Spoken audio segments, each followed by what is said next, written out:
intrepid travelers. I'm Grammy Mary, and I will be your tour guide on this lovely highway to hell, although we will be taking my rocket chair. Please be sure to fasten your seatbelt as the captain has turned on the seatbelt light, mainly because I might get just a little on the odd side. Just saying. Y'all are listening to Grammy Mary and Grammy's Rocket Cheer here on this freaktastic Friday, the last Friday of January 2016. It is actually January 29th, 2016. Yesterday was my eldest daughter's birthday. Happy birthday to you. A day late, although she got her birthday present on time, and I also spoke with her on the phone a little bit. And yeah, I know, it's like Barman is just going, yeah. It must have been that AC/DC shit that got him. Is Barman AC/DC? I don't want to know. No, I don't. In any case, y'all are probably listening to me either on the worldtruth.org Spreaker channel or on the worldtruth.org radio. That's right there on the front page of worldtruth.org. Or you're listening to me via RLM or reallibertymedia.com channel 3. So, hey there, hi there, ho there. Thank you for joining in. I truly appreciate you coming and listening in. I don't know why you are. Y'all must be insane. That's all there is to it. My kitty cat's insane, although I do kind of sort of appreciate her sitting on my lap because it's a bit chilly in the house today. I know it got downright balmy outside, but it's a bit chilly in the house, so she's keeping my lap warm for me. Isn't she sweet? Oh, well. Over here on the World Truth side, looks like I have got Grimner Freeman over here, as well as John Kovarik. Is that how you say that, John? I hope I didn't booger it up too bad. He's a new member over here on World Truth. And Larry, hey, sweetheart, I love you, darling. Truly appreciate everything you do for us. I also see the lovely Mary B is here from Down Under. How's your day going? Oh, I guess that's right. This is just the start of your day, isn't it? I'm all tangled up. My leash is tangled. How in the hell did I do that? I don't know. I'm a little bit twisted, so hey, maybe it happens. And finally, to round out the ones that I see at least who have liked my little notification to let you know, yo, I'm kicking off the fun, is Nunyas. Hi, Nunyas. How are you doing, sweetheart? So glad you came joined us. Let me go look on the main page real quick. Oh, my nose is doing not so cool of things, which that's part of why. In my water this evening, I put some orange oil and some frankincense oil to help boost, all that fun stuff, my immune system. And I need Wawa. Okay. Hey, I see that Dakota 8 is online this evening as well. And looky there, Starwoman P. And HWR, which, sweetheart, gonna have to disagree with you. I don't know of anybody that was right or left. I don't know. Maybe they were left. Lord only knows. Okay, AC goes in, DC comes out. So, okay. Thank you very much, Grimmy. Okay, over here in the RLM, I see right there on top, I see Asmo again. Asmo, my dear, how do you do that? One needs, well, I don't really need to know. It's not an inquiring minds kind of thing, but it is somewhat curious. I also see Barman is here. Yeah, I know. Frankenstein oil. Yeah, watch out, Grimmy. It could get weird. Oh, and Barman. Barman had a little Tartarama moment there. Vincent, are you contagious? Or did you fall out? Ah, all the Vinces fell out. Well, goodness, I hate when that happens. I also see the lovely Beth Z is here, as well as the kind and wonderful Cowboy Tech. I hope you're hearing pleasant voices this evening. And looky there, there's Grimner and the lovely Moose Girl. They will be on later on this evening with the Freakers Ball. So, woohoo, you got to stick around for that chick, because, yeah, it kicks butt, takes names. And they take over the driving. They kind of spell for me because although I am just the tour guide on that highway to hell, which, the more you look at the clap, the more you see there's a lot of people out there that are making that, adding lanes to it. We're going really fast. Whee! Oh, well. I also see the lovely Kate is here, as well as Rome's. He just still does not want me breathing heavy. Well, see how you are. You're so prudish, Rome's. And looky there, IB Don C is here, as well as Java Doctor 2, the new and improved version. And Juana Taco is here. Nope, still didn't have a taco for supper this evening, sweetie. I have one more night of my zippity-doo-dah chicken noodles that I made. And then, well, I might have that for lunch tomorrow, and then I'll make tacos for supper. How's that? Because I'll have to go grocery shopping. I need tomatoes. Oh, well. I also see Chalcedony is here, as well as Gary L. Hey there, Gary. How's it going? And look there. There's me, Graham Z. I have so many people calling me Grams that I thought, what the hell? Let's go with Graham Z for a while. Jess Other is here also, and looky there, so is Meisterbrow Party. Odd side Vince, huh? I'm not even gonna, and what the fuck happened, Vin? Oh, man! Holy crap and holy. Yeah, 10 minutes in, and I dropped an F-bomb. There you go. I also see Oslo and Space Wolf. Let's do this right. Space Wolf. And looky, Goy showed up, and so did Fudd, my buada, who called me earlier today. Oh, the chat opened in another window? Ah. And it shows everyone. Hey. There was a net split. Oh, that is just too freaky deaky. Was that like a tear in the barman reality, cosmic reality kind of thing? Is that what that was? Rather interesting, don't you think? Let's see. I'm trying to make sure I get everyone. And WTRLM Vince, UCY is here as well. Good Lord, sweetheart. How many poisonalities you got running around in that head of yours? Because I thought I was the only Sybil around here. Apparently, I'm not. What's the male version of Sybil? That's what I want to know. Because I'm the female. Although Sybil did have a couple of male alternate personalities, didn't she? Or at least according to the movie with Sally Fields in it, she did. Oh, it happens periodically? Oh, so Barman had his period. Oh, I'm sorry, Barman. Damn. I do have some oils that help with the cramps, though. Shamelessly promoting my oils.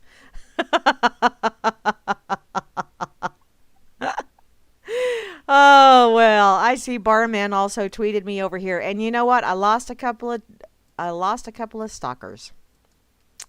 Probably because I called them stalkers. Probably because I'm rarely on Twitter. And then when I am on Twitter, I totally spaz out and forget to tweet anything. I'm only a bird in a gilded cage. Tweety's my name, but I don't know my age. You know why I don't know my age? Because the memory's the first thing that goes. Or how do you know? Maybe you just forgot what the first thing was that went. And you just forgot about forgotten. You think? You never know. Oh, thank you muchly. Let me get this put in here so I can get my tweeting done. And I can go back to doing whatever the hell it is I was trying to do. I'm looking over here on... Oh, Mamie Lynn. Mamie Lynn, what's that? Oh, this is another fun one. I'm going to have to go. Thank you ever so much, Miss Mamie Lynn. Mamie Lynn is my adopted daughter. She's such a sweetheart. I've known her since she was in the womb. Although she wasn't in my womb, she was in my dear friend's womb, along with her sister. Yeah, twins. Whew. Yeah, add twins to 3 other girls in the house. And yeah, as her dad said, the tampon truck just backed up to the house once a month. Can you imagine? That would be crazy.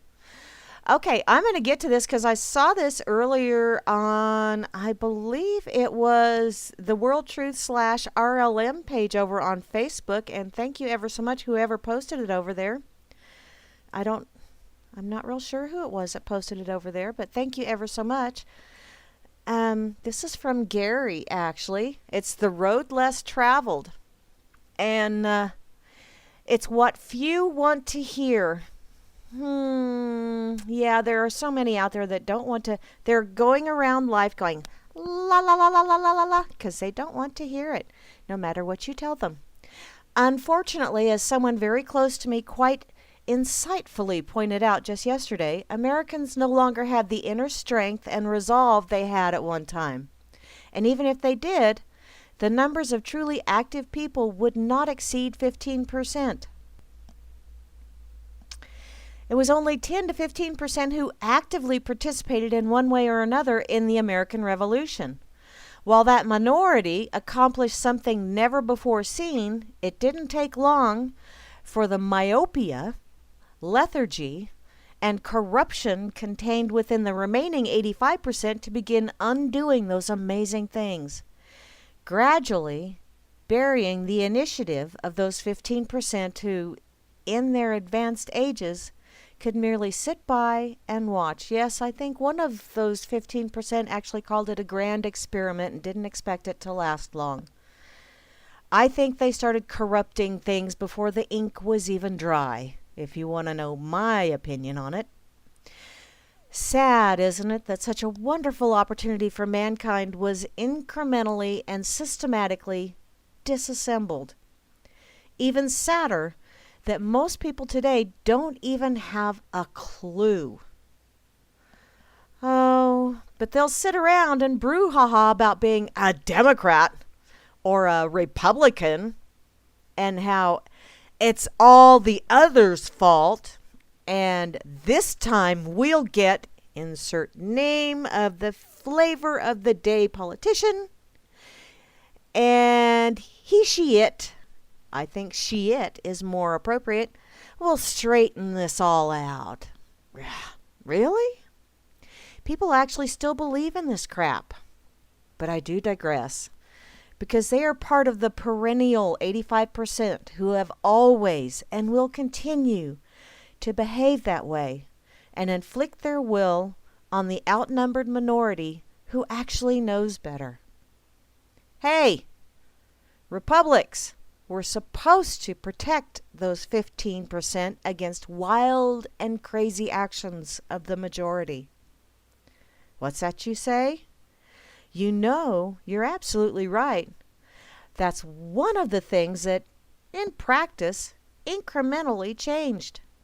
Now we're a democracy, where the majority lords over the minority, and the 15% don't have those protections anymore. Thank you very much, Gary. I really like that for just very short, very succinct, very booyah in your face. Democrat, Republican, bowl of shit, mirror. Ta-da! That's all you need. That's all you need. Oh, yeah. And I made a rather obscure comment earlier today in the RLM chat.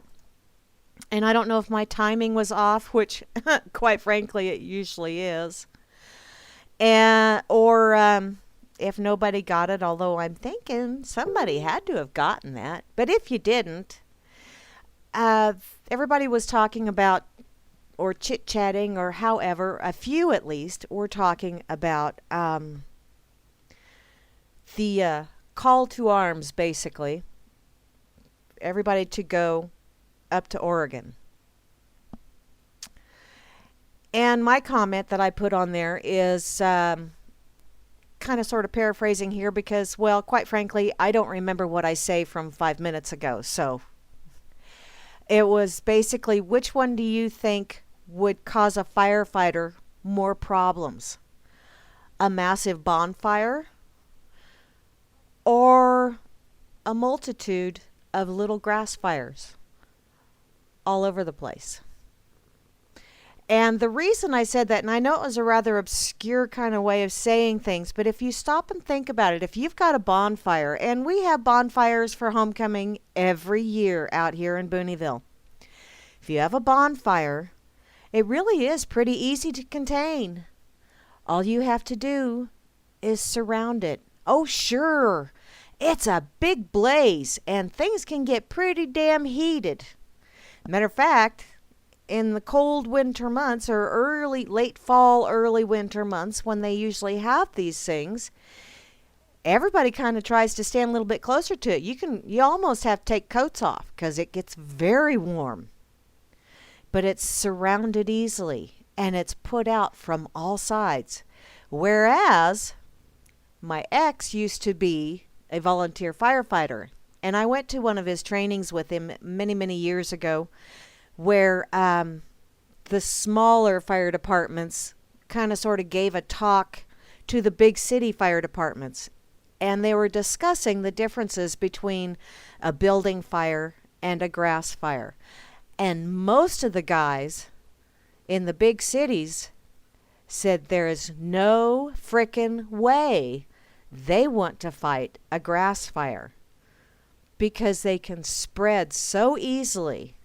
They hop around. They're small, they're mobile, and they disperse. Yeah, I know, Vincent. They disperse all of your equipment.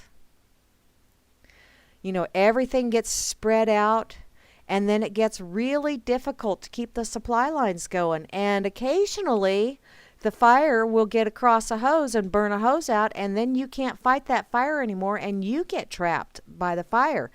So, which do you think would be a better way to handle things? To have it all in one great big bonfire and have it easily surrounded, easily contained, easily dealt with? Or as, I can't remember who said it, 1,000 points of light that are small, mobile, and it spreads out the resources. Just something to think about.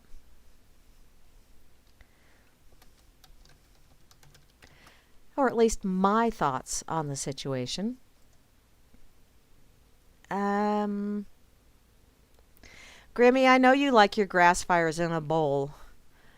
Republichance. Hi, Republichance. Bye, Republichance.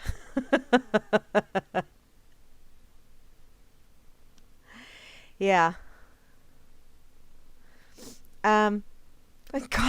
Call to arms. I don't know if that is. I don't know if that's an Indian guy or calls to arms. You know, maybe that's just somebody that is just really, really talented, and he can use either the left hand or the right hand. I hadn't really thought about that. I'm catching up with the chat here.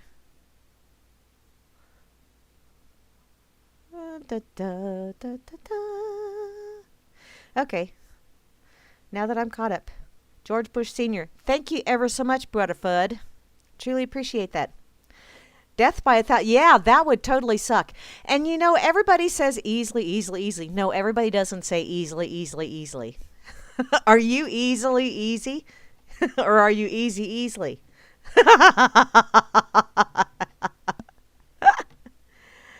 Republichance.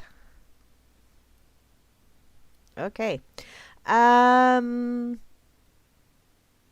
think it was Bush that said that. I don't think it was Ronnie Reagan.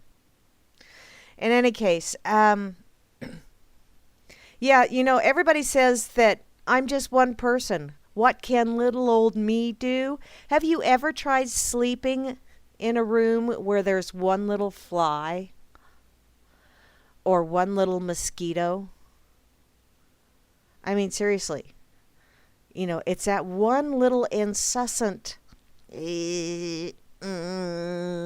yeah, that's always just a little bit quicker than you are. Yeah, those are the ones that you need to. I think the multitude of small fires would be mucho better. What he said? Yeah, there you go. Okay, now that I've done that, and once again, thank you, Gariel. That was absolutely awesome. Now, this is something that lovely Larry shared. Larry, I just love you. And sweetheart, you have been so wonderful to me in circles. I truly, truly appreciate all of the assistance you have given us. You're such a dear, dear, wonderful guy. And yes, I am brown nosing.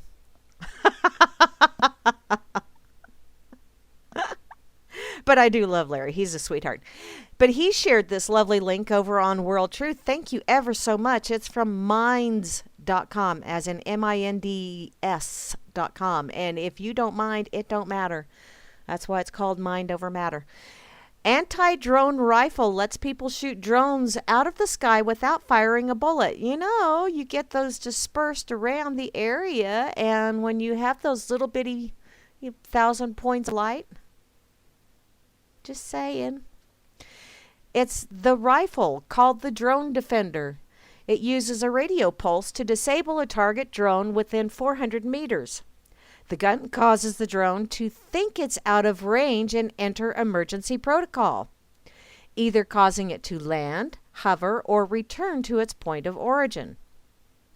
Because the Drone Defender jams communications between the drone and the operator, it can also prevent any onboard self-destruct mechanism from going off. The Batelli Innovations, is that how, it's the company responsible for producing the rifle, says that it's a lightweight, easy-to-use, non-kinetic solution to defend airspace against UAS without compromising safety or risking collateral damage. Well, damn! Booyah! Because no bullets are being fired, there is little chance something or someone else will get hurt.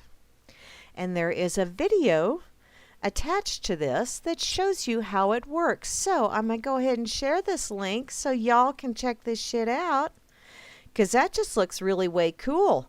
Now, if you could print it off of a 3D printer, which I don't have and probably never will. Excuse me. Yeah, shotgun method works as well, Grimmy.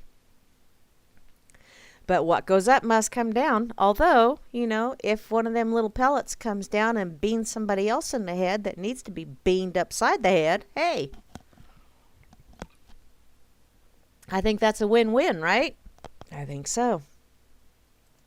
Let me put this over on World Truth real fast. Or maybe not real fast, seeing as how I'm not exactly the fastest typist in the world when it comes to trying to type and talk on the radio at the same time. I know, you're shocked. Okay, there is a little emoticon guy that has a shotgun. Now I need to find him. So I'm going to scrollin', keep that cursor rolling, right. Okay. I need silliness tonight. I really do, because wow. I woke up in one of those moods this morning where you could go either way. And then I looked on the internet, which I shouldn't have done. I just shouldn't have gone there. But I did. I looked on the internet and wow, my mood went downhill real quick. And it took quite a while for me to get out of that funk that I was in. Basically because, well, I had to work. That doesn't help much. And yeah. And things were kind of messed at work like they have been for a while. So, yeah, rather interesting day. And I'm really, really, really, really, really glad that this week is over. And I'm really, really glad that when I go back to work, it will not be January anymore. Oh, and you know what? I just remembered. I need to say happy birthday to my wonderful sister-in-law named Ellen. She's my favoriteest sister-in-law in the whole wide world named Ellen.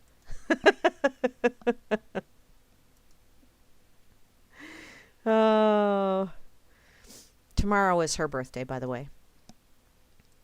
And today was Kansas Day, wasn't it, Fudd? I think it was. Is, whatever. It's Kansas's birthday today. I'm not going to sing happy birthday to it either. I don't care. Not no more. Uh-oh. Rome's left. Rome's, where in the hell did you go? Gomer?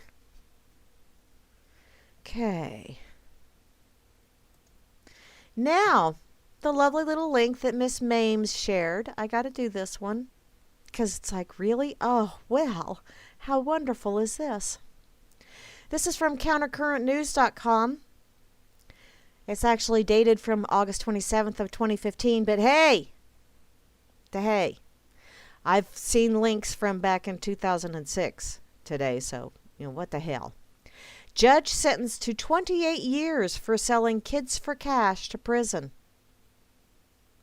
Apparently, a Pennsylvania judge was just sentenced to 28 years in prison for selling kids for cash. The bribery scandal made headlines when former Luzerne County Judge Mark Chivarila, is that how you say that? I don't care if I butchered it because you're an asshole.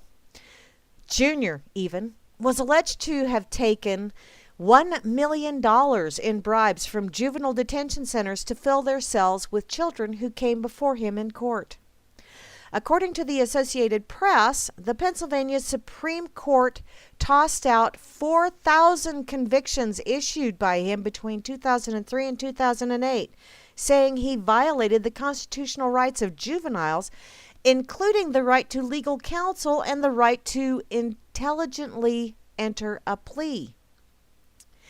61 years old, he was tried and convicted of racketeering charges earlier this year, and his attorney had asked for a reasonable sentence in court papers, saying, in effect, that he's already been punished enough. I don't think so. Apparently, the media attention to this matter has exceeded coverage given to many and almost all capital murders. And despite protestations, he will forever be unjustly branded as the kids for cash judge, their sentencing memo said. Unjustly. Well, that's rather awkward, don't you think, considering he's a judge? The Times-Leader reports that the courthouse in Scranton was overflowing as over a dozen people who'd been essentially sold to prisons by the judge turned out to exchange horror stories. Jeff Pollin's stepson was convicted by him, and he turned out to eagerly awaiting the judge's sentence. These kids are still affected by it, which naturally, yeah. It's like post-traumatic stress disorder, Pollin said to the Times-Leader. Our life is ruined. It's never going to be the same. I'd like to see that happen to him. Okay, sweetheart, I know what happened to you is total bullshit.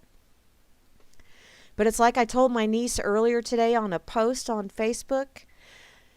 You can be hurt emotionally or physically, and it can leave one hell of a wound on you either physically or emotionally. But it's a scar, and that shows you survived. It's what you do with that lesson that you got. Yeah, you got it unjustly. Yeah, it's bullshit. Yeah, you're going to have trouble getting over it, but you need to. You need to. No, it's not going to be the same. Nothing is ever the same. Every night when you go to bed, when you wake up the next morning, something happened somewhere that changed things. Nothing is ever the same from one moment to the next. The sooner you realize that, the sooner you can get a grip on it and go, hey, so it'll never be the same. Okay. I'm going to roll with it. I'm going to step up and I'm going to get better. And I'm not going to let that asshole live rent-free in my life and ruin my life. That's what you got to do. That's how you have to get over it. Now that the judge, here comes the judge, I can imagine all of the prisoners saying that, has been locked up, that solves one problem, but raises an important question that few are asking. Was this an isolated incident? Or are there more just like him who've made similar deals with prisons across the United States? The fact that this sort of bribery would even be proposed to the judge suggests that this is a much broader problem. And this one incident was just the tip of the proverbial iceberg. And yes, I believe it is. I believe the system is corrupt. And if you've watched Making a Murder, which I highly recommend you watch it,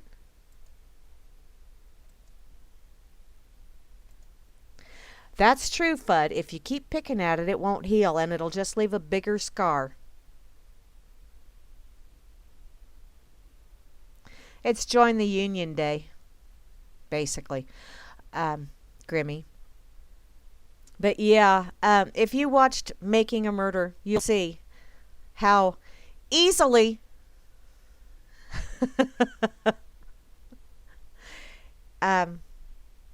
they can really screw you over. Yeah. The system is critically flawed. The system is way too big. The system is feeding itself now. The system is doing self-fulfilling prophecy. The system is creating problems and using you to keep feeding itself. That's what the system does. I don't know, Juana. It doesn't say in that article that it was private JV centers. I mean, it's bad enough. You know, someone that's a judge, they're supposed to be the one that, you know, they are supposed to go by the letter of the law. And that was one of those things that really, really irks me about a lot of these judgments that get passed down and all of a sudden they become law. Or they set a precedent, so, well, you know, all other law is based on that bullshit. Because they interpret.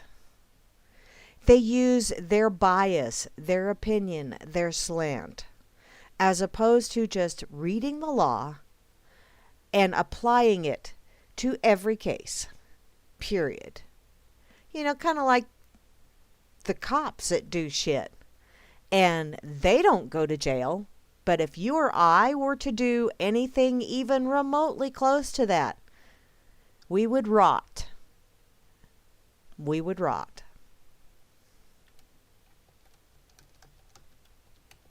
So, if you're going to have a truly just justice system, the justice system needs to apply equally. And you need to not have asinine laws. You know, all these people that go, there ought to be a law. Really? Well, wait till it's your turn in the barrel, darling. And someone else said there ought to be a law and it just made you illegal. Yeah. All those there ought to be a law. I think there ought to be some way to erase every frickin' law out there. Okay. They can't be prevented. Otherwise, they would be much easier to use. Ah! Well, I'm glad you're having a good time with our lovely little picture comments, because they are quite fun.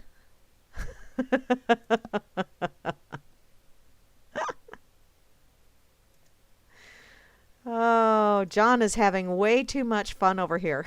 And I'm glad. I'm glad you're having a good time, darling. Because those are fun. And I haven't really played, oh, crapinoli. I did an overachiever with the clicker. Buttons! I pushed buttons. Okay, I gotta check my Twitter. Oh my God, there's a picture of Slick Willie.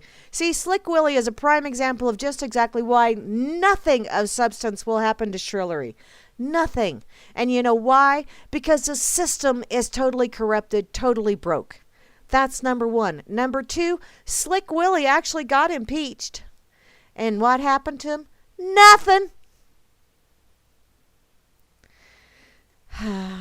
Nothing. And the same thing's going to happen with her. Oh, sure, she'll be indicted. Sure, I can see her getting indicted. Anything actually happening? Anyone actually making her pay any kind of reparations? Her getting to have any kind of extended stay in the Gray Bar Hilton with those lovely little orange jumpsuits? I don't see that happening. If it does, I will be dancing in the street somewhere, probably in the street out in front of my house, which is actually technically a dirt road. But hey, it's a street for me. So, okay, let me get back to what? I know it works perfectly for them, but you know, that's not the way it was. Okay, it's not the way it was sold to us. Yeah. The way it was taught to us, which is amazing how, you know, you can take a sentence, and depending on how you arrange those words and where you put your emphasis, you know, it just kind of depends on where you put the emphasis as to whether it's maroon or moron. Yeah, it's kind of funny how at little bitty slant, you know, how you arrange the words, how you arrange the facts is how people are going to interpret what you shared with them. And then you also have to go by their past history. So, yeah, I know it works perfectly for them, but yeah, too big to fail. Yeah, you know, I think the bigger they are, the harder they fall. I want to see a fucking crater. That's what I want to see. There goes another F-bomb. You guys are just going to have to keep count of how many F-bombs tonight, because I already broke the ceiling on it early on. So, you're just going to have to keep count. But, okay, let's see. Where was it? There was somewhere else. Oh, yes, the lovely... I shared it over on Facebook. I shared it over on... I think I shared it on World Truth, and I shared it in the RLM chat. The amazing viral pics where the high schooler got sent home because her dress went against the dress code. Number one, I would like to see what the dress code is, and they don't reference it anywhere in here as to what it is exactly. But I really don't see anything wrong with the way she was dressed, other than possibly she wasn't showing any cleavage from the way it looks. And there just wasn't enough skin showing. But, you know, it's kind of funny how people, you know, I used to think, okay, I grew up having to wear uniforms, and I absolutely hated them. My mother loved them because there was none of this, I don't know what to wear shit going on, because I had to deal with that with both of my girls when they were in school. I don't know what to wear, but I don't like that, but that's dirty. Well, if you get it in the frickin' hamper, it wouldn't be dirty, would it? Well, and then I'd look at it. It was clean at one time, but you threw dirty clothes on top of it. Thank you very much. You know, if you'd put your clean clothes away instead of... Oh, well, I digress. But what's the deal with this shit? I mean, when I grew up, our high school dress code was you had to wear shoes, you had to wear a shirt. Those were the two things you had to wear. And when I was a sophomore in high school, a girl that was a senior came to school in nothing but a shirt and shoes. Now, the shirt was long enough that it covered everything, and the shoes were flip-flops. But she had on a shirt and she had on shoes. And you know what? She didn't get sent home. She didn't get called into the office. And no one else did it. No one else came to school like that. I mean, we all went, damn, girlfriend. You know, and she really was pretty cool. She was a very sweet girl.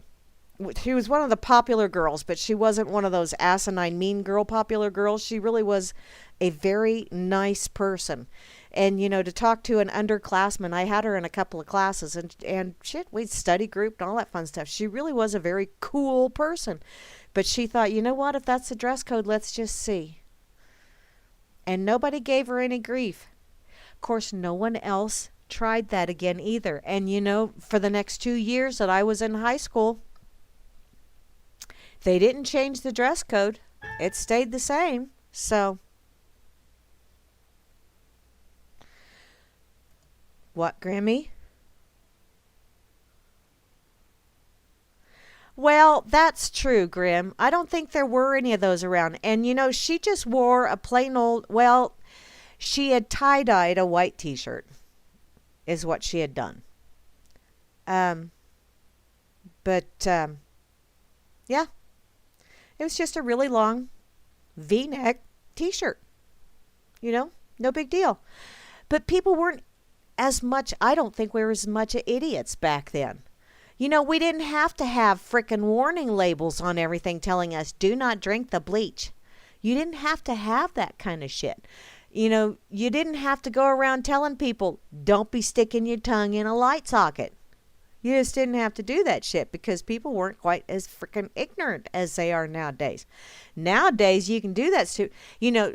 Do not put a hot cup of coffee in a flimsy ass styrofoam cup between your legs and then race around in rush hour traffic. We weren't that stupid. And if we were that stupid, we sure as hell didn't advertise the fact that we did something that stupid. Oh, sure, we had our hold my beer, watch this moments, but we did not.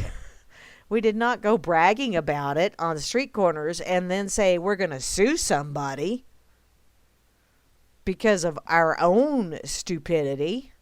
How do you sue yourself for your own stupidity? I'm sure there's a lawyer out there somewhere thinking, I can figure out how to do this shit and make a lot of money. I'm sure there is one. Oh. Juana Taco says, history has shown the element that makes government what it is the idea that it has rights that other people don't. It has the right to rule. It is authorita. It can legislate. It can tax. It can magically make the power to do things that you and I don't have the power to do. Just click your heels, Dorothy. There's no place like home. There's no place like home. Bullshit. Yeah, all of that adds to a society is extortion and thuggery. Why? Because if we were doing it to extortion and thuggery, you don't need a special authority to do so. And if they weren't doing it, somebody else would. Okay, Grammy says bumps, scrapes, bruises, cuts, even broken bones. Yeah, that was a normal part of being a kid. And I keep seeing shit about how they don't want you. We used to play Red Rover. We used to play dodgeball. We used to play tackle football. Yeah, we started playing flag football, but that was because it was on a gravel playing field. There's all kinds of stuff that we used to do as kids, and that was just part of being a kid. But now, oh God, no, you cannot play tag because someone might get hurt. Even when my girls were younger, my oldest daughter wanted to play football. They wouldn't let her because they were afraid she was going to get hurt. And actually, that was what the school board said. But what the coach of the middle school football said was a lot of the boys would not like it because she played football during recess time. And she tackled quite a few of the guys because she just wasn't afraid of them. Because I raised my girls to not be afraid of boys because, well, I grew up with 7 brothers. Why in the hell should you be afraid of them? But, yeah, they were more afraid of the boys' feelings getting hurt than of her getting hurt. Because she's tough. She's still pretty tough. But, yeah, Kids play games. Kids need to be rough and tumble. Kids need to get all of that excess energy out of their system. Quit putting them on frickin' Ritalin or whatever the hell other kind of drug of the month you're putting them on. That's right, Grammy. I tell you what, we used to ask Fudd and Republic Chance. Yeah, ask both of them. I mean, we used to have battles with hedge apples in tree houses and ropes and swinging across and throwing those things at each other. Yeah, we used to do some pretty damn wild shit when we was kids. And it was fun. Oh. I mean, that's what you're supposed to do. You're supposed to be inventive. You're supposed to be imaginative. You're supposed to have a good time. And yeah, if somebody gets a boo-boo, unless there's, as Mother used to put it, unless there's blood spurting or bones sticking out, I don't want to hear about it. That's just the way Mother was. Well, it still is, actually. Okay. From Crack 2. This is for all you flat earthers and round earthers out there, because you can actually, there's, two views that you can look at and go, is it round? Is it flat? I think it's a pancake. Pancakes are round and flat all at the same time. So there, you want to get pissed at me? Go for it. I don't care. This is from cracked2.com. So, would you like to fly to the edge of space in a capsule? No. Not me. I don't like heights. Not unless I was going in like a UFO. That would be cool. But not in a capsule. Attached to a balloon? No. That's like a condom for the Jolly Green Giant. Condoms break, Just saying. Okay, if you want to have a near space experience, the Worldview Company will make it happen. They already planned for commercial flights to be carried out in their stylish high-tech capsules in 2017. Really? Yeah, right. Okay. 6 passengers and 2 crew members will be launched in a pressurized capsule into the stratosphere, attached to a high-altitude balloon filled with helium. Jolly Green Giant condom. The flight will take about 4 to 6 hours, and after the descent, the Voyagers will be transported back to the launching site to a private aircraft, or on a private aircraft. Okay, how are they going to descend? How hard is that going to hit? And the other main question, actually the main question I would like to ask is, where are the bathroom facilities? Because I know I am going to need to use the bathroom if I go up in that damn thing. Aboard the capsule, everything's made for your comfort. A refreshment bar. Oh, yeah, I am going to need the bathroom. Oh, hey, a restroom and an internet access so you can share your videos and photos in real time. Really? Huh. Okay. Why is it I'm not seeing any satellites in any of these pictures? And what is outside of that capsule to take? I think this is CGI. That's what I think. And that's what I get for thinking. And that's all there is to it, except for the little pictures that they're sharing. I don't remember if I put this on World Truth or not, but I'm going to put it on World Truth again, just because the memory's the first thing to go.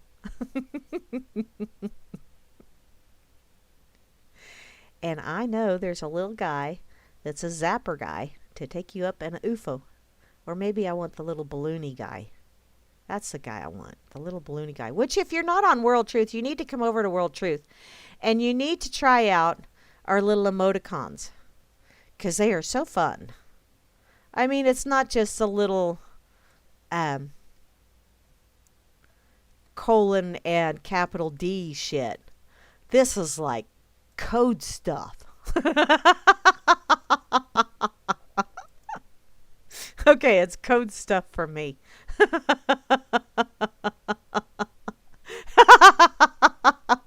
Uh-oh.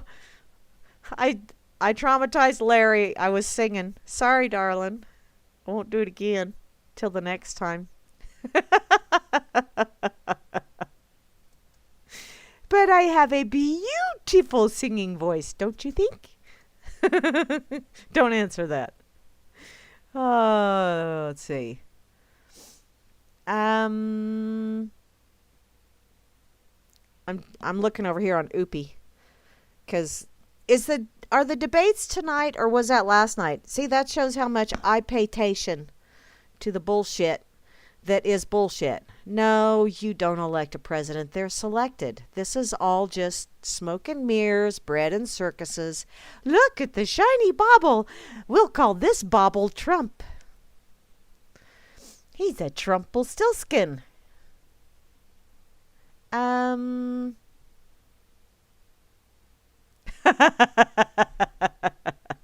Okay, Grammy, here's a t-shirt for you. Pennsylvania suspect's t-shirt boasts skill at making really bad decisions. Well, I wonder what they're accused of. Dude, obviously, hold my beer, watch this became your catchphrase, huh? Ooh. In Baden, Pennsylvania, police said that a theft suspect accused of hitting an officer with a stolen pickup truck was arrested in a t-shirt hailing his bad decisions. Michael Emmerich, 36, was arrested Tuesday night in Baden while wearing an apparently prophetic t-shirt reading, "Really good at making really bad decisions." Baden police said that the incident began when officers responded to a report of a shoplifter at a Sheetz gas station, and the suspect, later identified as Emmerich, refused to surrender when officers surrounded his pickup.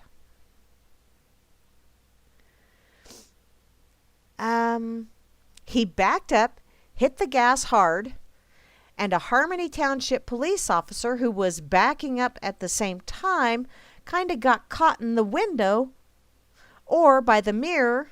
Which was it? Window or mirror? And was thrown from the vehicle. Okay, I'm trying to picture this, and it's just not picturing really good. The officer suffered only minor injuries from the incident, police said. Emmerich sped off in a truck and led police on a chase while allegedly throwing drug paraphernalia out the window of the vehicle. "It's free! It's free! Have some drugs! It's free!" Obviously, you're on some, dude. The chase came to an end when Emmerich crashed into a Baden resident's backyard sheds. Emmerich, who was arrested on multiple charges, including retail theft and aggravated assault, joins a not-so-proud tradition of criminal suspects wearing oddly appropriate t-shirts. Yeah.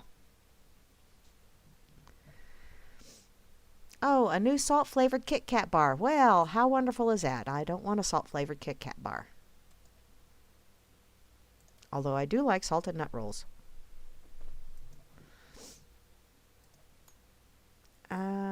Is Barman having issues? Okay. What? I gotta see. My brother's asking if he needs a lawyer. I gotta know what the hell.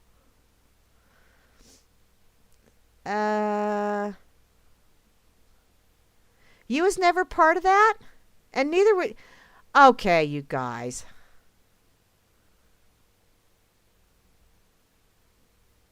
What? Yes, Fudd, you need a lawyer.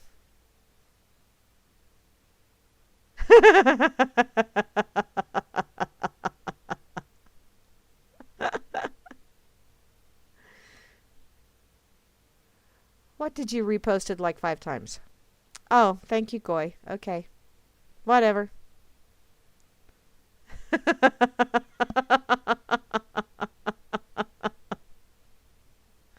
Okay.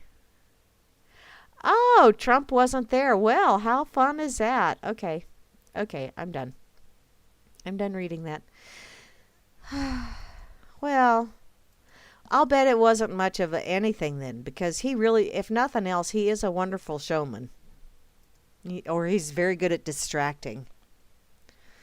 I think his hair is very distracting, although I did see a meme the other day that I thought was extremely hilarious. It was Bernie Sanders clutching what looked like, I'm not sure what, it looked like a furry small dog. And then it had a picture in the background of a bald Trump. And it took me a bit because I kept looking at what the hell, what is Bernie clutching? And then I noticed the bald Trump behind him. And then, because I'm kind of sick and wrong like that. I thought that was funny. Sick and wrong, but funny. Oh, well. Hi, Rob Works. How are you doing, sweetheart?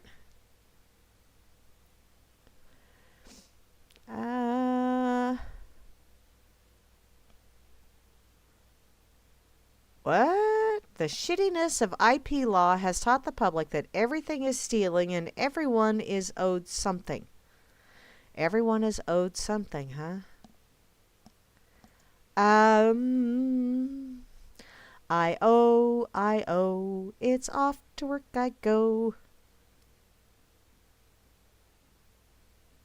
Hi 613. No charges for cops who accidentally fired 107 bullets at an innocent mom and daughter.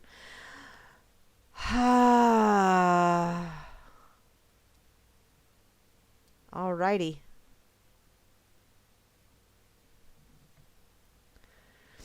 Okay, scrolling. Yes. Hi, Rusty Mopar. How you doing, sweetheart? Okay, I'm going to go back to my oopie. Oopie. Or maybe to my pocket. I want to go to my pocket because, hey, you know, this, yeah. I know what I'm doing. Sure, right. This is from where? Let me see here. From the standard.co.uk. Did you know that cheese triggers the same part of the brain as hard drugs? Why? Because it's cheese. If you regularly find yourself hovering around the cheese board at the Christmas dinner table, helping yourself to seconds or thirds or just taking the whole damn wedge of cheese, there may be a scientific explanation to why you're unable to tear yourself away. I'm jonesing. Researchers from the University of Michigan have revealed that cheese contains a chemical found in addictive drugs. But has it always been so? Using the Yale Food Addiction Scale designed to measure a person's cravings, the study found that cheese is particularly Moorish because it contains casein. Or casein? Is that how I don't know how you say that. The chemical, which is found in all dairy products. Yes? That's my snow cheese. Oh, the chemical which is found in all dairy products can trigger the brain's opioid receptors. Opioid. Okay, and I haven't even had any cheese yet today. Yet.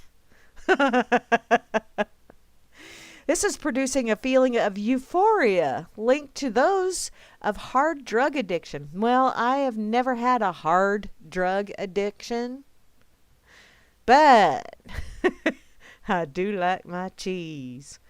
500 students were asked to complete a questionnaire to identify food cravings as part of the study, with pizza toppings the list as the most addictive food of all. So it's not just cheese, it's pizza, which, you know, pizza, yeah.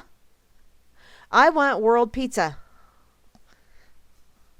Because I don't want world peas, because that's like baby food, and it really...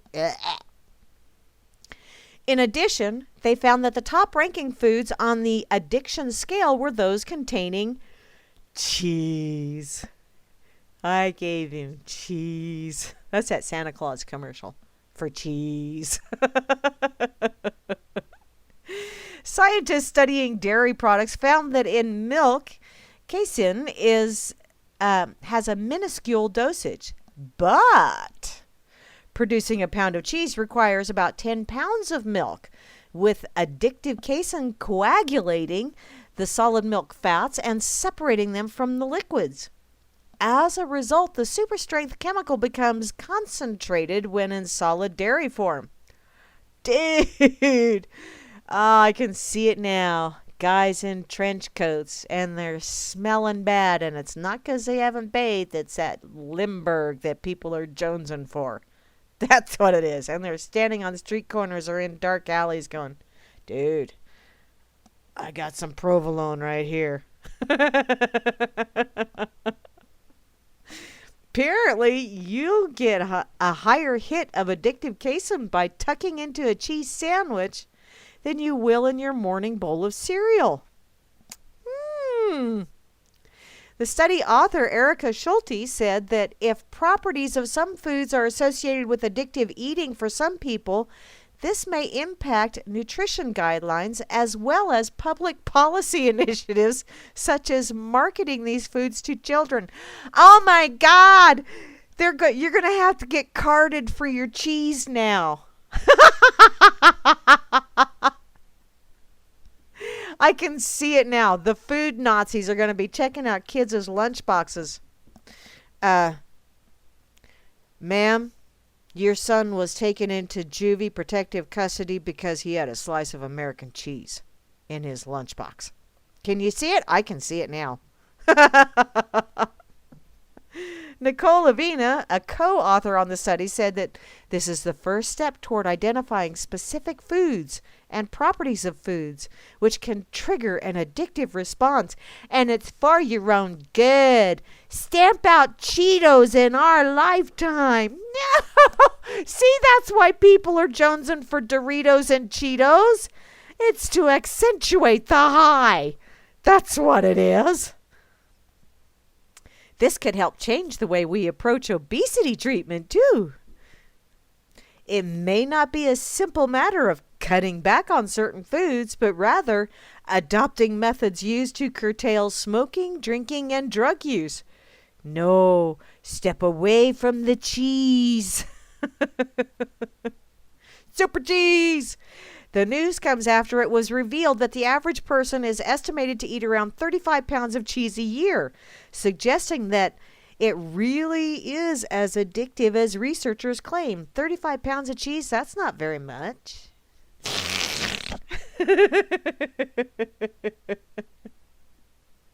No wonder the smelliest of Stiltons can have us reaching for the crackers by the handful. See, and I'm thinking it's a gateway drug to crackers. And it leads to a crummy lifestyle, let me tell you.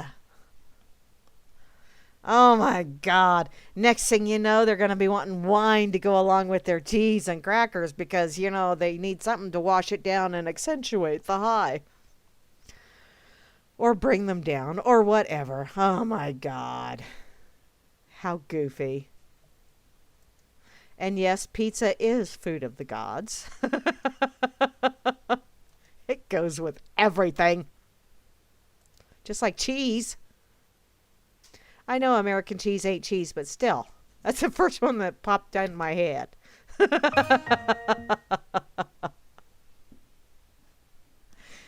Oh.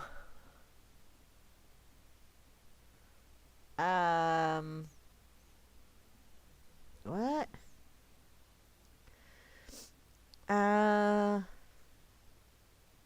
McAuliffe surrenders, restores concealed carry reciprocity in Virginia. Why do they have such great big words like that I have trouble pronouncing? I have trouble saying cheese sometimes. Oh, see, that's what it is. Okay, if you get your cheese from the store, it's not addictive. Okay.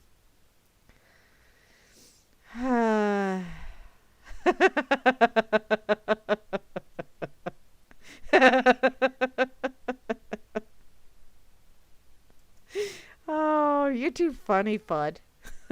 You're a funny fudder. Hey, can that be a new kind of cheese? Hey, Fudd. You live on a farm, or in the country at least. Come up with a funny fudder cheese. We'll make bazillions because we'll have everybody jonesing for it. And we'll withhold the crackers. It'll be like an extortion racket kind of thing. No, you don't get any crackers until you pay me some I don't know what.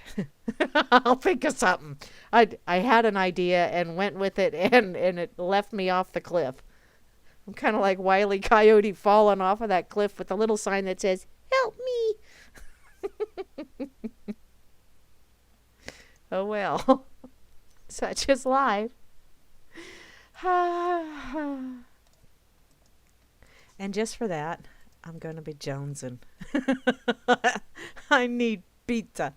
Pizza. Let the pizza thief. Wow, that's something we need to do. How many movies can you guys think of that have some kind of dorky ass memorable pizza line? Like Multiplicity. I'm the pizza thief.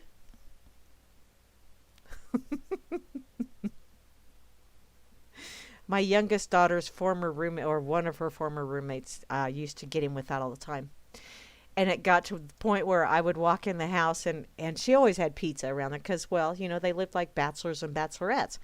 And so I would walk in the house and I'd see pizza boxes, and I'd just look at him, and not even, it got to the point where I didn't even have to say it, and he would just look at me and point his finger and go, "Shut up, Mom." I don't know why. Makes no sense to me whatsoever. Okay. Oh. This is a sick and wrong segue, but do you know what you call an anorexic with a yeast infection? A quarter pounder with cheese. Which leads me to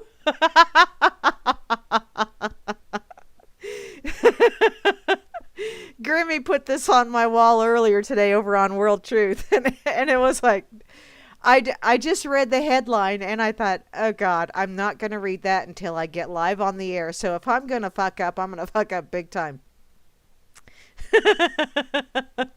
This is from the metro.co.uk. You can now treat your vagina to its own special stash of marijuana.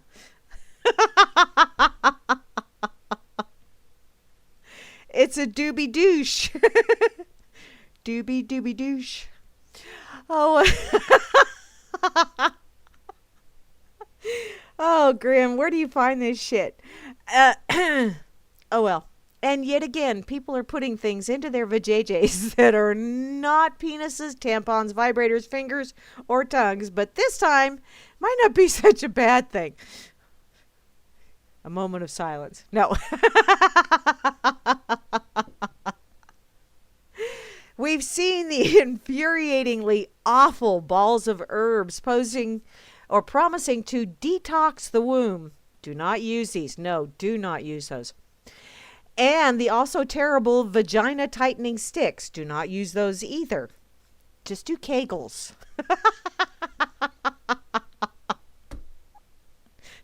I got a story about that too, but I'm not going to go there just yet. This product is different and nowhere near as rage-inducing. In fact, the whole thing is pretty chilled. Foria, the same company behind the marijuana-filled lube, has just introduced Foria Relief Suppositories.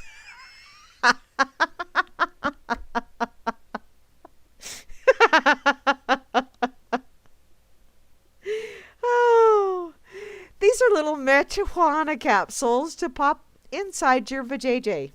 Nope, not to get high. They're designed to relieve period cramps by going straight to the source, giving you the pain relief of smoking a joint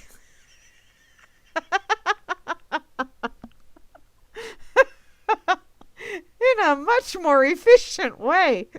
It's a direct method.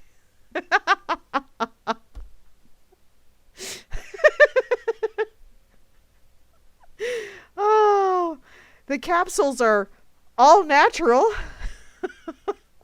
And they're made with THC oil, CBD, and organic cocoa butter, meaning there's no psychotropic effects And you can actually go about your day as normal once you've inserted the suppository.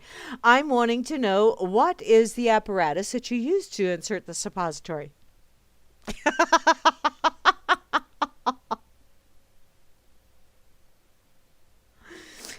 Oh,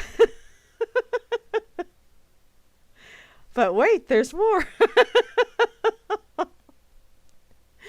And while we're always a little iffy about inserting anything into your vajayjay, it's a balanced system in there, you know. You should pretty much just leave it be. Foria assures customers that their capsules won't disrupt the vajayjay's natural pH, don't have any hidden nasties, and can be easily inserted along with a tampon. Ah, see? Easy applicator form. You may experience some light discharge, but that's about it. Oh, which is all kind of magical if you think about it.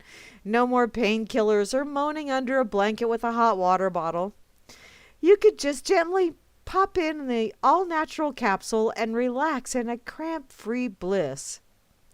Cramp-free bliss. No, you can't relax because it's not just cramp-free, because you still have your linoleum going on, you know? It's that flow. Now here's the rubbish news. Marijuana is still illegal in the UK and in most parts of the US. So even if you'd like to try for Foria, you can't, because it's made with marijuana. Unless you're hanging out in California or Colorado or Washington State. Looks like we'll continue our tried and true method of combating period cramps for the foreseeable future then. Meaning an excessive number of cups of tea, painkillers, hot water bottles, and gentle weeping. Fun times. Yeah. Good times. I am so glad I don't have that to deal with anymore. Wow.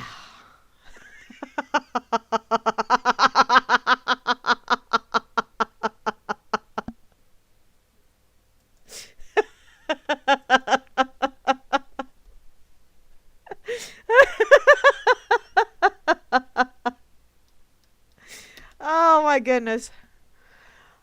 Oh.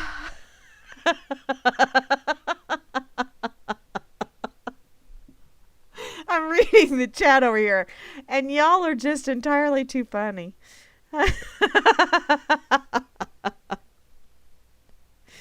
Oh, Grimmy, you are a sick and wrong man, and that's why I love you. You know, it does. I mean, you know, if someone comes up to you and says, "Do you smoke after sex?" You can just look at them and say, "No, but I have a pot suppository." Does that count? I don't. Oh, Lordy.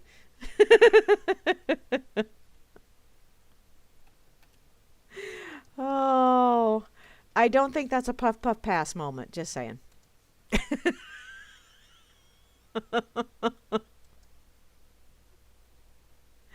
Hey, Faye Grimm. Hey, Penny. Hey there, DJ Doom.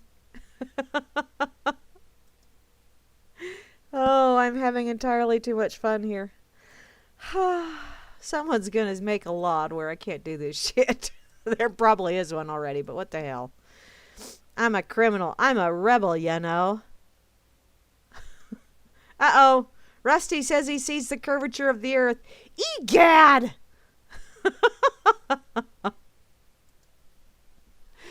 Okay. I'm going back to my pocket.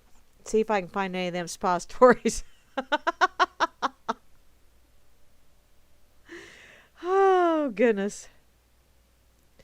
Let's see. What was that? Shoutcast. Do.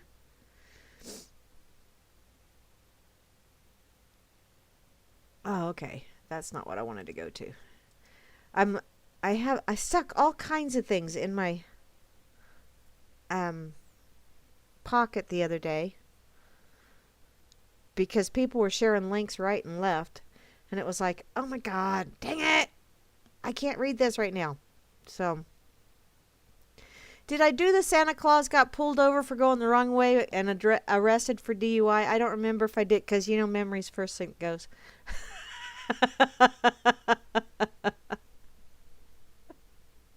I'm going to get shit for saying that if I keep repeating it. Do I care? No, I don't. Okay, I got to go to this one. This is from RussiaInsider.com. Somebody posted it over on World Truth earlier. And I don't remember who it was. Damn it. Because, well, like I said. What did I say? In any case. Nationalism and its discontents. The meaning of Trump. Oh, there is a meaning behind that? Trump's brand of nationalism and isolationism is the revival of a long tradition in American politics. Trump will still skin. I saw a meme the other day where someone said we've had white presidents, and Dangleberry was not necessarily our first black president, but our actually first one with a natural tan president. And they had a picture of Trumpelstiltskin after he'd had his makeup done, and apparently the makeup artist or his tan in a can, one of the two, was not blended properly, because the meme said, next we're going to have our first orange president, which he's an Oompa Loompa. There you go. This originally appeared at Anti-War. At the end of the Cold War, a cadre of neoconservative intellectuals surveyed the debris of the fallen Soviet colossus and boldly proclaimed the end of history.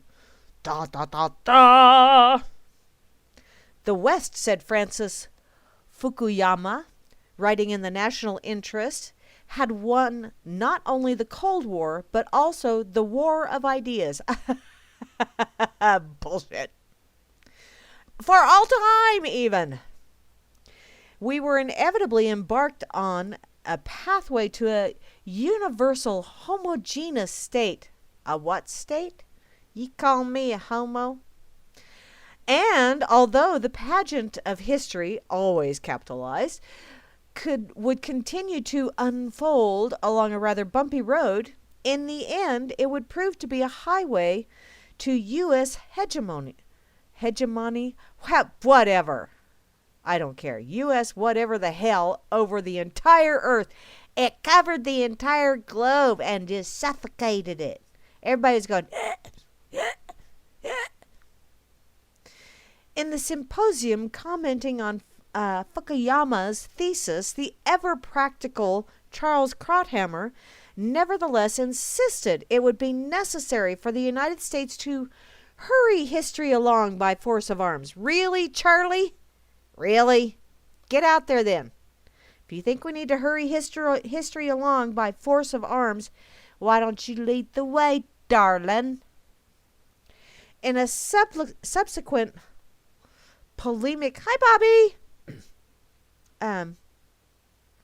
In Foreign Affairs, he argued that we ought to take advantage of the unipolar moment to integrate the U.S., Japan, and Europe into a super sovereign global empire. Can you say New World Order? United by a new universalism, which he averred is not as outrageous as it sounds. You know what? I think we need to have a new world order. I really do. But I think our new world order means to be everybody should be capable of saying, would you like fries with that? And nobody should be large and in charge. Nobody. I want to try it just for shits and giggles. Even if it's just for one day, if everybody just had a kumbaya moment and went, dude, I don't like you, but I see the necessity of you occupying that space right there. What? I know, I'm crazy. Do I care? No, I don't. Blinded by hubris, enthralled by the possibilities of unlimited power, the neocons and their liberal internationalist doppelgangers on the other side of the political spectrum didn't see the nationalist backlash coming. Whitcha! That rebuke was prefigured by the stinging rebuttal from the pen of Patrick J. Buchanan in the pages of the National Interest, who wrote that Krauthammer's vision was un-American, pure and simple. Really? I think it's unsovereign. Anytime you say, in order for you to be sovereign, you must be a member of the collective. Who's going to be the leader of the collective? Who's going to make the decisions for the collective? How are you going to be a sovereign if you're just a little blip in the collective? Huh? In Buchanan's view, the militarized universalism was nothing less than treason. Invoking the founders, he wrote that this globalist fantasy failed. The fundamental test of any foreign policy. Americans will not die for it. Yes, they are. A nation's purpose, he added, cannot be ascertained by consulting ideologies, but by reviewing its history. By searching the hearts of its people. What if the people don't have any hearts or brains? So what? If not the benevolent global hegemony dreamt of by the neocons, would and should Americans fight for? Buchanan's answer was to quote these stanzas from Lord Macaulay. And how can man die better than facing fearful odds for the ashes of his fathers and the temples of his gods? Okay, I am not putting my life on the line for anybody's gods. I'm not. Why? Because I just think it's bullshit. I think any kind of gods that have any kind of organized religion around them are not something that I wish to have to put my life out there for. And I'm not going to ask anybody else to put theirs out there either. If I'm not willing to do something, I'm not going to ask anybody else to do it either. Apparently, Buchanan's answer to Krauthammer's globalism was a foreign policy of enlightened nationalism. Here we go. Isms. I hate isms. Total withdrawal of U.S. troops from Europe. Okay, I don't have a problem with that. And a rejection of the idea, nowhere authorized in the Constitution, that the President and or Congress has the power to sacrifice its sons on the altar of some crazed crusade for global democracy. Do we really want democracy? Do we really want that? You know, democracy as in the majority rules, as in if the majority thinks you're a piece of shit, whether you are or not, the majority can have you done away with? I don't think so. Or let's say the mouthpiece of the majority thinks you're a piece of shit, and therefore he has every right to flush you because he's the mouthpiece of the authority or of the majority. I don't think so.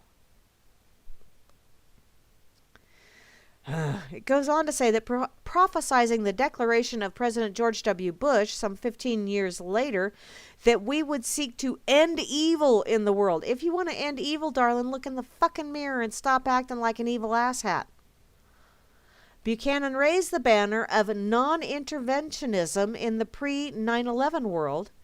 That is, in a country that was primed to hear his message. And then 9/11 happened. What are you doing, rascal? Rascal is chewing on the zipper on my shirt. Unzip my shirt. Ha ha, no vision stuff there. Ha ha ha ha ha. You know, this isn't nearly as fun as I thought it would be. Oh well, he took that message to the Republican Party and the country in 3 campaigns for the White House. All the while warning that the unipolar world dreamed of by Krauthammer and his fellow neocons was a dangerous fantasy. Yes, it is.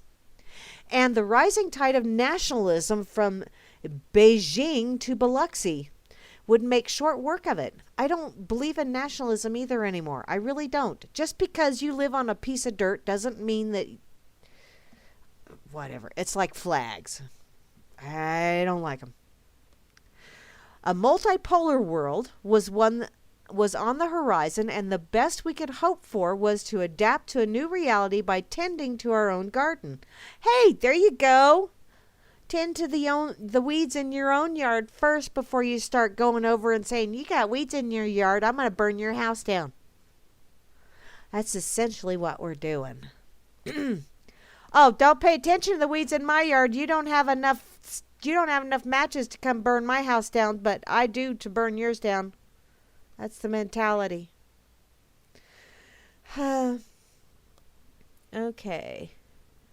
After a long global struggle with the alleged Soviet threat, by this time becoming choked with weeds and in need of emergency care, USA stepped up and went, "We are the only superpower." Really? What's your superpower besides being asshats and extortionists and bullies and fearmongers and thieves and, oh, I could come up with all kinds of things. The same nationalist tides that were sweeping the post-Cold War world in Europe and Asia were roiling the waters in America. But they took a different shape and coloration in the wake of the 9/11 attacks. Whereas Buchananism, there you go, get it, spit out, was inward-looking, anti-interventionist, and anti-globalist, the ultra-nationalism utilized by the neocons to mobilize the American people behind a crusade to transform the Middle East was and is aggressive, militaristic, and explicit hegemonist. Is that how you say that? A bid to create the unipolar world of Krauthammer's Neapolitanic, imagine it, Neapolitanic, whatever, his imagination. Krauthammer, you know what, Charles? I didn't realize. I saw something the other day. Is he really wheelchair bound? I did not realize that. I'd seen something the other day that... I see you, Bobby.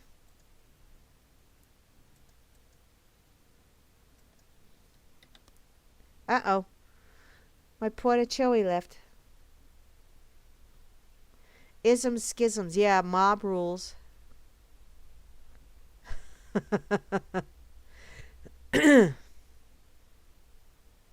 Okay. Wait a minute here. There are thousands upon thousands of laws when most could be replaced with the non-aggression principle. That is true. Vism schism. Ah, Vism schism. That's an interesting name. I wonder if I know who that is.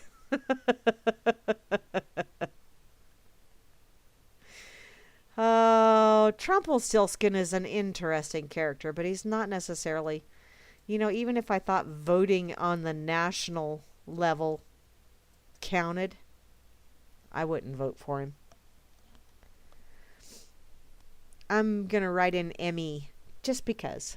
Just because, of course, seeing as how I'm going to run for county commissioner, I can vote for myself twice then, can't I? Because I can write in ME on the presidential thing, and then I can vote for myself for county commissioner. There you go. Hey, I'd be double dipping. Lord. Oy. Okay. You know what? I think I'm going to go with the pig. I haven't been there for a while. And I want to see what the pig news of the day is. This date in history. Thank you ever so much, Bobby, for doing the duties that nobody else did. Truly appreciate it. Oh, here's a pigism. Life is inherently unfair. That's why condoms come in different sizes. That's funny. I don't care who you are. Okay, apparently their word of the day is plunger, a device specifically designed to give you 3 hours worth of hopeful gurgling and sucking noises that seem to be the beginning of a breakthrough until you finally give up and call the plumber. I used a plunger on my kitchen sink the other day and it actually worked. Of course, it took me half an hour, but I flushed that clog right out of my drain. Yes, I did. Yes, I did. Oh, and they're quotable quotes. Okay, it's a Carlin quote, so I got to do this. Now, there's one thing you might have noticed that I don't complain about. Politicians. Everybody complains about politicians. Everybody says they suck. Well, where do people think politicians come from? They don't fall out of the sky. They don't pass through a membrane from another reality. They come from American parents and American families, American homes, American schools, American churches, American businesses, American universities, and they are elected by American citizens. This is the best we can do, folks. This is what we have to offer. It's what our system produces. Garbage in, garbage out. Yup.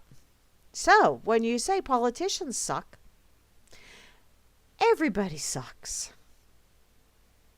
That is true. Hadn't thought of it like that. Thank you, George. Why is Santa always so jolly? 'Cause he knows where all the naughty girls live. Oh? Okay, this date in history, January 29th, 1737. Writer, poet, devoted son of liberty, and one of Pig's liberty-promoting heroes, Thomas Age of Reason Paine, begins a lifetime of trailblazing, rugged individualism. This date in history, 1919, bootleggers and temperance twerps rejoice when U.S. Secretary of State unleashes the nanny state hounds with his proclamation that the 18th Amendment is up and running. Yippee skippy. This date in history, 1954, Oprah, a.k.a. Lard-Ass Stains Humanity's Skivvies, plays the race card for the first time in retaliation for Spank of Life. Well, I had never thought of it like that. And finally, this date in history, 1964, Louisiana high school team loses by a record-shattering 211-29. If these Bayou Hoopsters were horses, they'd have been shot at halftime. 211-29. Wow. Wow. That's really bad. What was that? Whoa? What? Huh?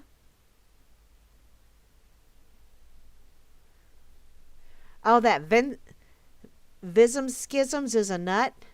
Sometimes you feel like a nut. Sometimes you don't. Almond Joy's got nuts. Mounds don't. Yes.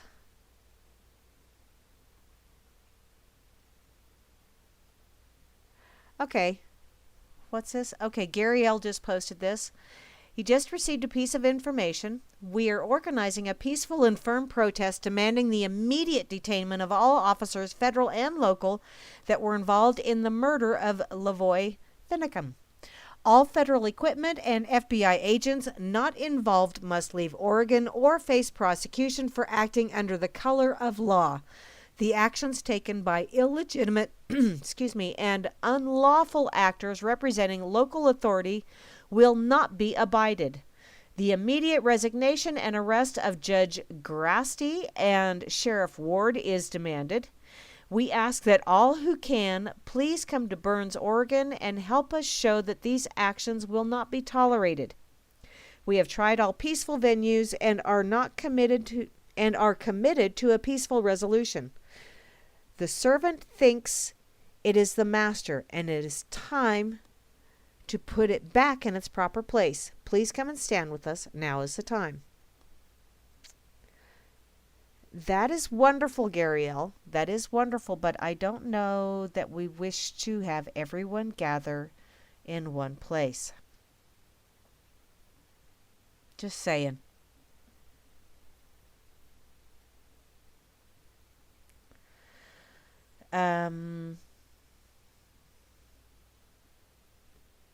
Spacey, are you a little slow? Okay. Let me see what else I got going here. Oh shit, I'm behind her ender on my Twitter.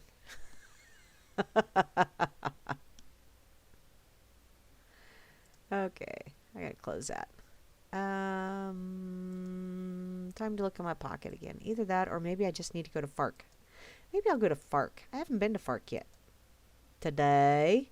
And I only have about 20 minutes left. And please stick around. I don't know. Grammy, do you know, is Atrax going to be on following me? I haven't seen him. So I don't know if he is or not. I'm not sure if Atrax will be on directly following me, but I do know Grammy and Moose Girl will be on later on this evening with the Freakers Ball, so please stick around. Because, yeah, there's going to be a freaktastic time in the old town tonight, or at least a cybernetic speed bump. You never know. Oh, looky here. From Florida. New in Florida. A wheelchair accessible zip line over a lake full of alligators. Because even the differently abled should get to experience the thrill of skirting death by carnivorous lizards. Only in Florida.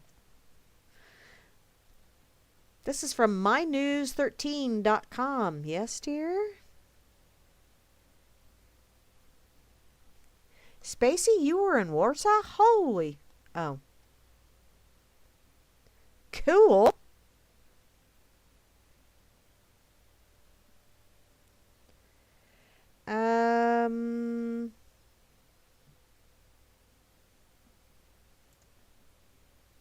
Okay.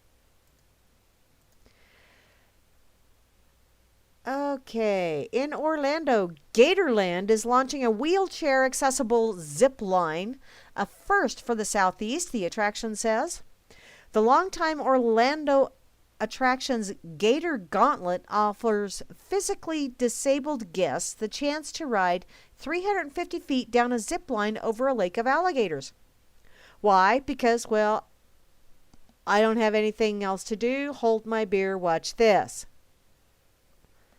We're not aware of any other place in the Southeast that's offering this type of experience, Gatorland President and CEO Mark McHugh said in a news release. To commemorate the opening of the ride, Gatorland is offering the ride free for certain groups for a three-day promotion. Ah, playing favorites, I see. On Thursday, February 7th, military veterans with mobility challenges can reserve a ride on the line. On February 5th, February 4th, February 5th, February 5th, free rides will be available for Florida Disabled Outdoors Association members. And on Saturday, February 6th, middle to high school students with mobility challenges in Orange and Achilo or whatever. There's a couple counties that can ride the zip line. During the promotion, each ride will get a thumb drive with pictures for their ride, a free lunch, and free admission to Gatorland. Gator Gauntlet riders must meet certain strength, coordination, and size requirements. For more information and reserve a spot, contact Gatorland at... Yeah.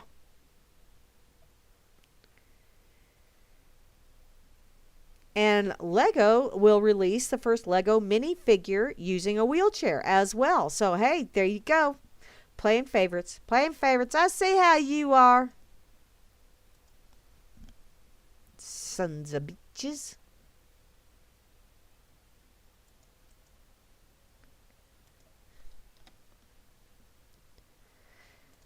Share this over on World Truth as well. Oh, also, before I forget, this weekend, World Truth and RLM have quite a few very interesting things going on. Is Kira still on? 4 o'clock Eastern? Is that when it is? 4 o'clock Eastern time on Saturday. Yes, dear. Uh,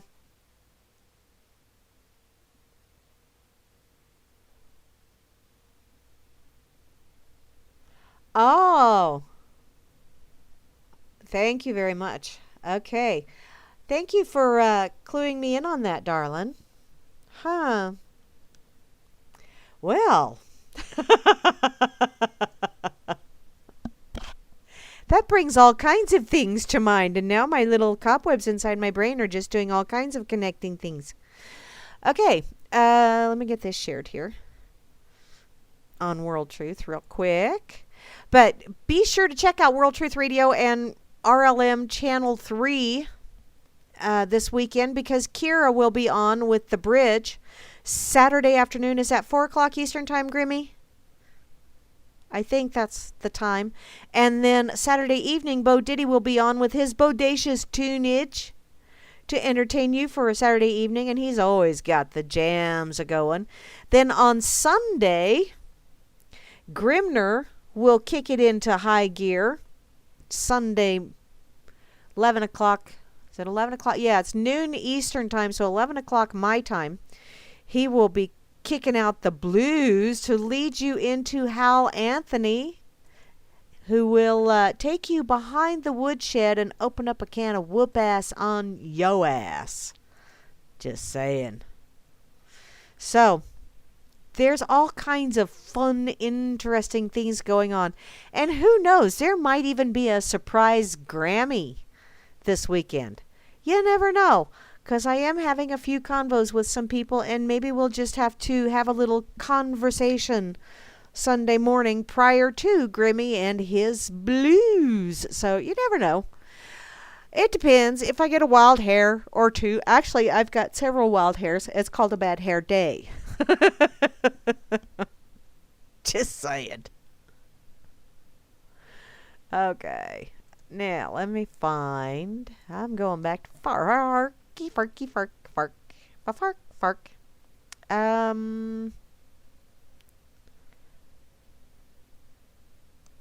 What? Thinking that only American politicians were dumb enough to mistakenly invade the wrong country. Oh, this is gonna get good. This is from thelocal.se. Apparently, Swedes got on the wrong bus and ended up in Belgium. Oopsie. 2 Swedish politicians were red-faced after they got on the wrong bus and ended up in the wrong country. They invaded Belgium. Throw them in jail. Okay, I'm not even, because they got little circles above their name and they got little doinks. So I'm not even going to try and mispronounce their names because they're already foo. But apparently some Swedish counselors from some place in southern Sweden were on their way back to the Ibis Hotel where they were staying in Dunkirk after having attended an energy conference in the French town when they accidentally got on the wrong bus. An evil plan has come into play. We got on a bus that went to the wrong Ibis Hotel, and that Ibis Hotel was in Belgium. This was from one of the counselors who represents the center-left Social Democrats, and he told the local this on Friday after their unfortunate tale went viral. Not being familiar with the area, it took a while for the 2 politicians to realize that they were going in the wrong direction.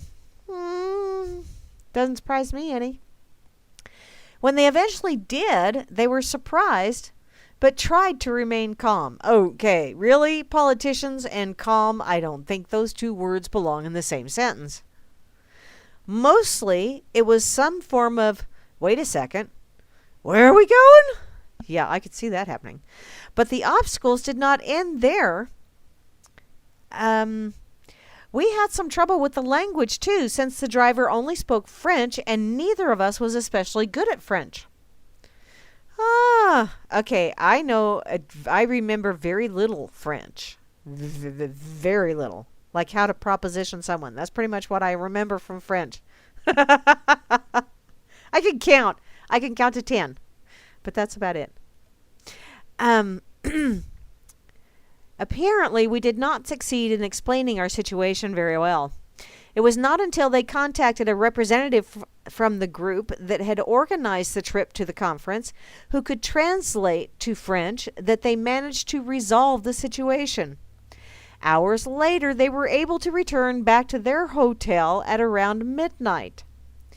And apparently, they were still able to laugh at their unexpected European road trip. It happens. But it's always a little bit funnier when you cross the border in some way. It's so clear that it went wrong. Really? It was a fun anecdote, and that's how we see it.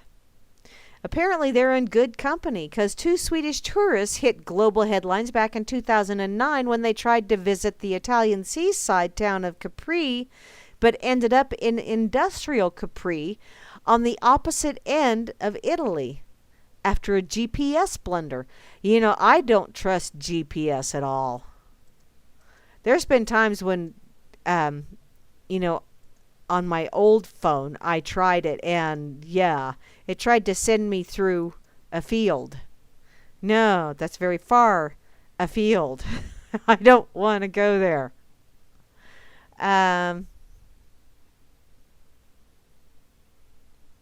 Let's see. 10 a.m. real time. Oh, well, that's your time, Grim.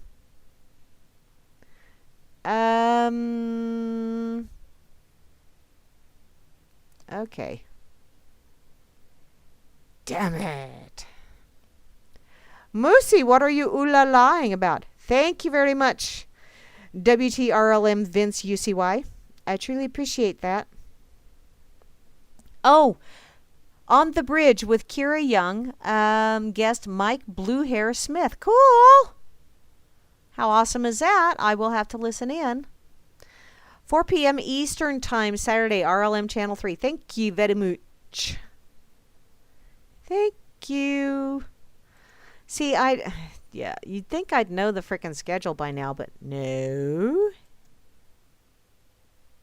And I wish it would get to the point where I just absolutely do not know it because we've got so darn many shows. And hint, hint, wink, wink, if you wish to do a radio show, I just happen to know a certain Grimner Freeman, or Grimmy in the RLM, and Grimner Freeman on World Truth that can probably get you hooked up.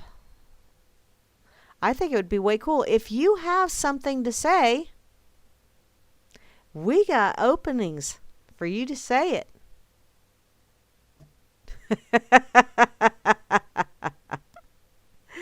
Oh my Lord, I'm looking over here on Twitter, and there is a meme that's got Mitch McConnell and Paul Ryan. Cavemen. They cave on everything. Oh my Lord, if that ain't the truth. Wow. Yeah, I'm going to have to actually hashtag that one.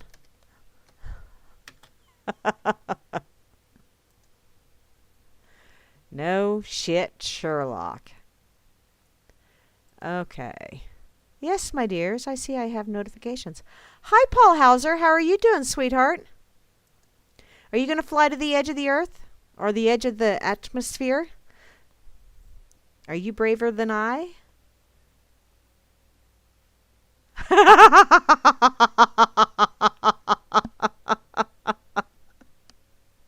Oh, you're too funny, Paul. Okay, where did my Farkle go? There it is. Oh. I'm going to go check this out here.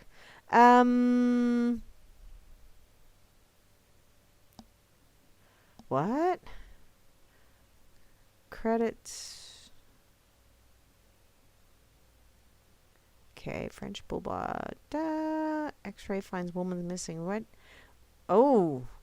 Ooh. Well. Okay, I'm scrolling.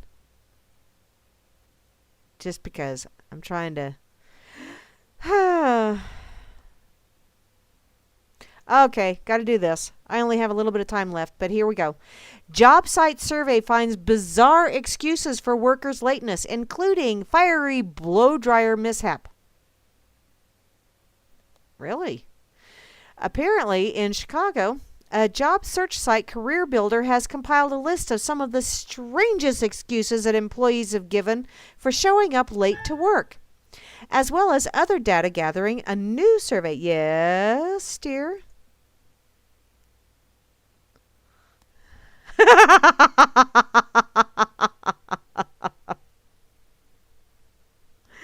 Oh, how funny.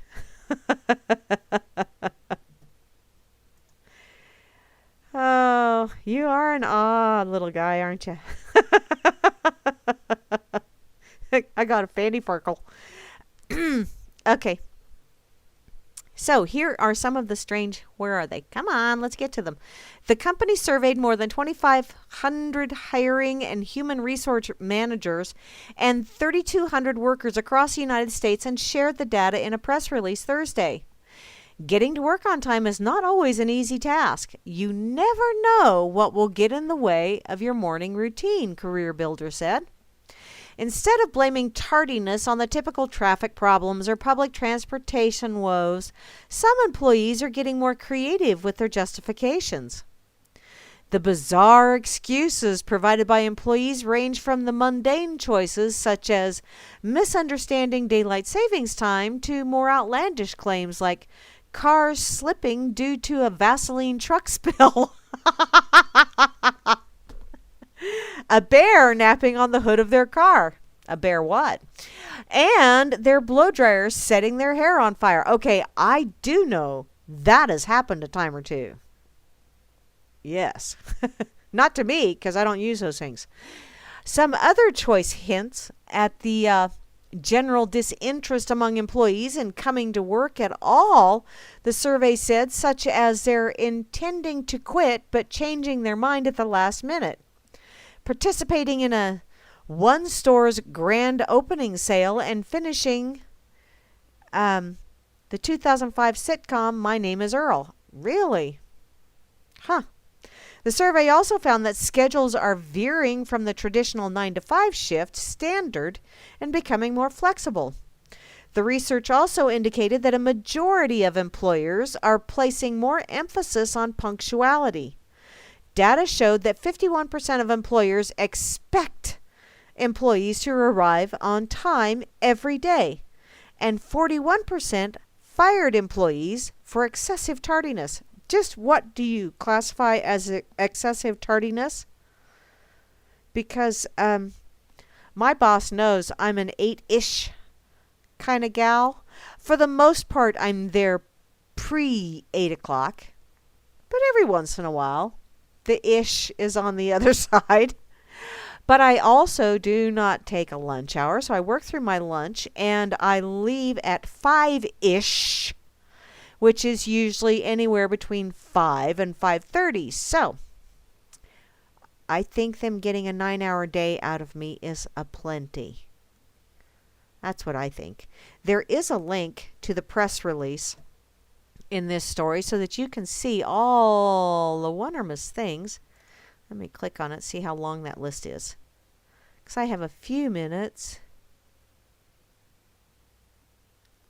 Okay, I'll just read this first list.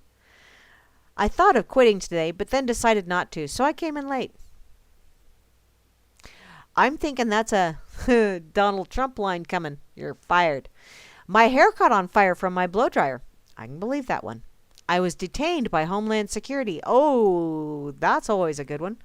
I had to chase my cows back into the field. Now, that one I could actually believe because I know some people that work at the bank that have cows, and they've had that issue a time or two. Although now they use four-wheelers to chase their cows, but still. A black bear entered my carport and decided to take a nap on the hood of my car. I think I've seen pictures of that. My lizard had to have emergency surgery in the morning and died during surgery. I had to mourn while deciding whether to have the lizard disposed of by the vet or bring the lizard corpse with me to work. I would give them a E for effort and let them keep their job just for that. That was very detailed. How about this one? There was fresh powder on the hill. I had to go skiing. Honesty. There was a store grand opening and I wanted to get the opening day sales. Okay. I had to finish watching My Name is Earl. It's what TiVo is for. All of my clothes were stolen. Ooh, okay. Where'd you find what you're wearing now? I was confused by the time change and unsure if it was spring forward or fall back. Yes. Or a Vaseline truck overturned on the highway and cars were slipping right and left. Okay. Yeah, I'll just go ahead and share this because wow. Okay, whatever you say. In any case, I am just about done here. So, or I am pretty much out of time. So, y'all stick around. I'm not sure if Fat Tracks will be on or not, but if he is, hey, stick around. He'll be on. He'll play some tunes for about an hour. But in an hour, Grimner and Moose Girl will be on with the Freakers Ball, and hopefully Solomon will call in as well. I love listening to Solomon because he's always got these wonderful, wonderful little words of wisdom that are very hard to understand sometimes because he really gets to talking fast. In any case, be sure to check out what's going on this weekend on World Truth and RLM. Also, check out what's going on in UCYT.tv and there's all kinds of other wonderful radio stations. I will be back next Wednesday for my